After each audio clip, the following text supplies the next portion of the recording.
ઝારખંડના હજારીબાગમાં મહાશિવરાત્રી નિમિત્તે બે જૂથો વચ્ચે અથડામણ થવા પામી હતી. તો મળતી માહિતી મુજબ ઈચાક બ્લોક હેઠળના ડુમરાવ ગામમાં બે સમુદાયો વચ્ચે હિંસક અથડામણના અહેવાલો છે. આ દરમિયાન બંને બાજુથી ભારે પથ્થરમારો અને આગચંપી થઈ હતી. તો આ ઘટનામાં ઘણા લોકો ઈજાગ્રસ્ત થયા હતા.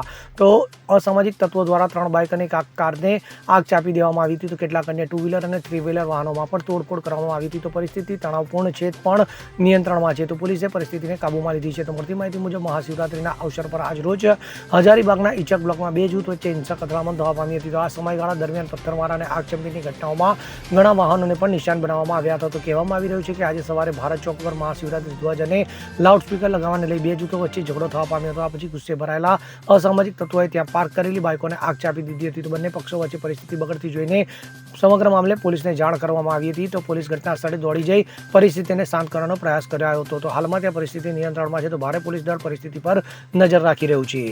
Bureau report CN24 news. હવે જુઓ દેશ દુનિયાની તમામ ખબરો તમારી આંગળીના ટેરવે. ઉઠાવો મોબાઈલ અને Google Play Store પરથી ડાઉનલોડ કરો અમારી CN24 ન્યૂઝ મોબાઈલ એપ.